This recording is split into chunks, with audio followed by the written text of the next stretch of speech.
So you can hold these they're usually in corners, right? So they're typically good for build out of states like Texas, which have grown like crazy.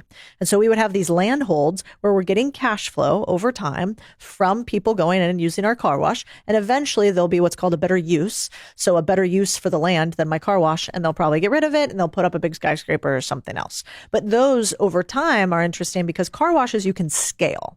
So like laundromats are hard to scale because, my biggest laundromat made $3 million a year, which is a lot. That is a total outlier. And the reason it made $3 million a year is wash and fold. Like you put your clothes in the bag and somebody picks them up and drops them back off.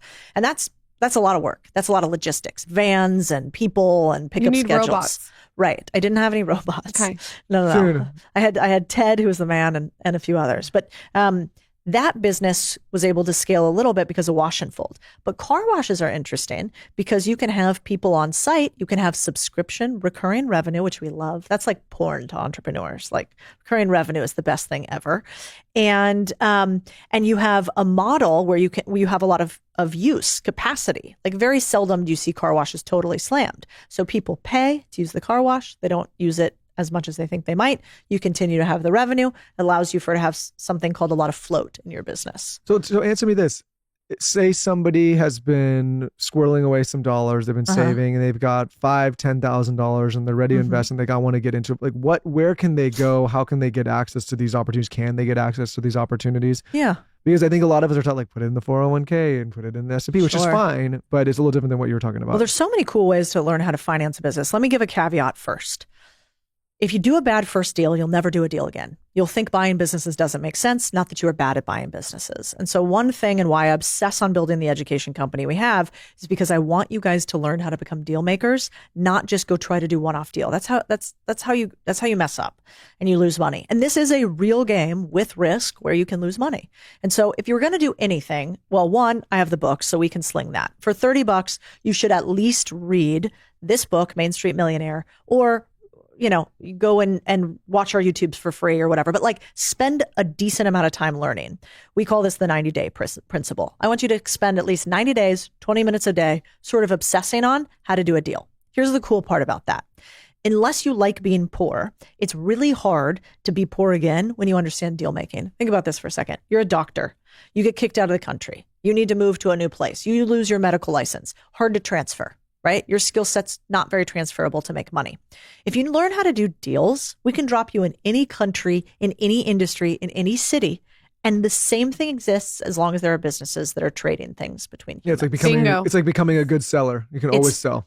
1,000%. Yep. It is a next level of selling, right? Because in the beginning, when you're selling, you're saying, I want X for selling this one Y thing individually each time. We're saying, I want you to learn how when you sell something, you sell it once and you get paid forever. And that's what royalties, licensing, and equity do.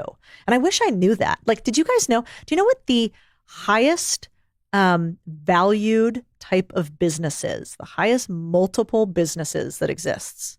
What do you think? I imagine there are businesses with recurring predictable revenue with low overhead. Maybe like that's why there's some tech businesses get valued so high. I don't know if that's the you would right think angle. right. You would think SaaS, right? You'd think things like that. Yeah, exactly. But I'm thinking about it from an exit scenario perspective. So no, you're right. That is right. Except one other, which is royalties. Royalties have a higher multiple than even SaaS because there's basically no fulfillment.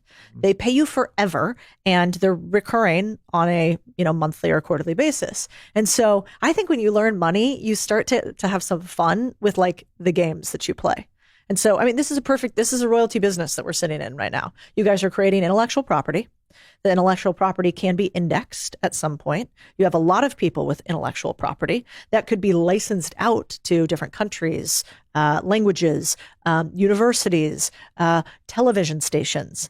That intellectual property that you have, you could then charge a royalty fee on for somebody else to do X and Y and Z with.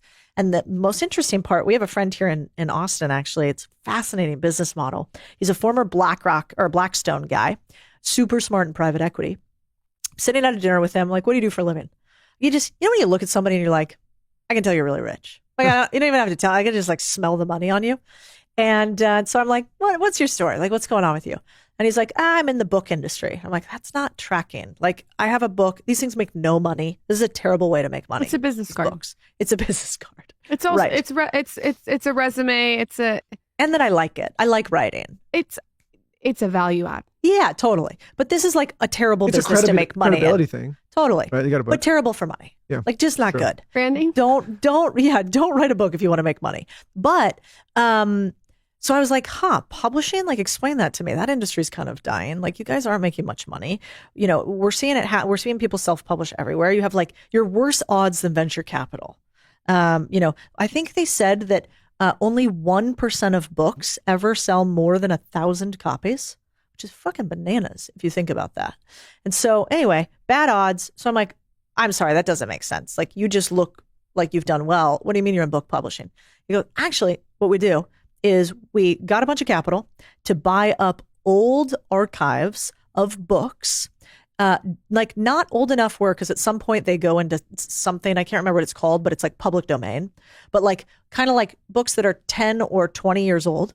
And these books that they buy them in bulk. They do a bunch of licensing deals with them, and they accumulate a royalty portfolio.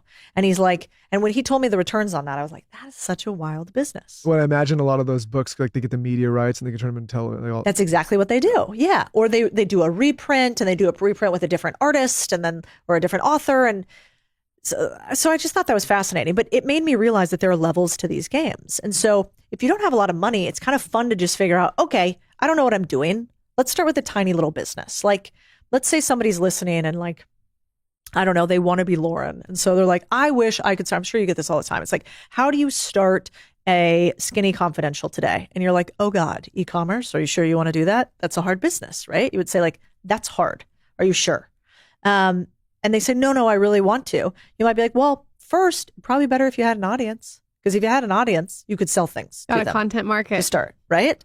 And so if they're like, well, I don't really know how to do that yet, you might say, okay, well, you could figure out first level of rich is how. So if I have a problem, what's the solution to my problem? How. Second level of rich is who. I don't know how to do it. Can I find somebody else to steal their 10,000 hours? I think the third level of rich is buy. How can I, like, with a higher likelihood, buy the solution to my problem? And in my case, I might be like, all right, if I wanted to start an e-commerce beauty company, I might go out and try to buy a bunch of podcast rights, for instance. And if I could buy the rights to a bunch of up and coming podcasters that don't know how to monetize yet, maybe I could sell things into their audience. Or if I go and I might buy up a tiny little Facebook group, like a Facebook group that has 10,000 people in it, they probably value that at $50. And they don't realize that the engagement, because I have a product, I can monetize that group. And so what I want to get people to think about is like, I hate this idea that because we don't know how to value ourselves and businesses, that we have most businesses shut down. Like there's about 11 million small businesses for sale in the US over the next 5 years. Maybe they shut down because the people just get over running them, or they retire, or they die. Or they think they don't have a business, they have a job. They don't think there's any value in it. And I'm sure there's people listening right now. I mean, haven't you guys ever had a business you shut down? I've shut down a ton. Yeah. Sure. And I look back on it now and I'm like, that was so dumb, because every business has assets in it. I should have sold my client list. I should have sold my inventory. I should have allowed one of my employees to take it over and asked for a percentage in perpetuity. Like, I shouldn't have just shut things down that made money. And like you buy a house. You don't like the house anymore. The house has termites. There's issues. You don't just go, yeah, fuck this thing, I'm out. I'm just like not going to sell it. Like, you would sell the house. Makes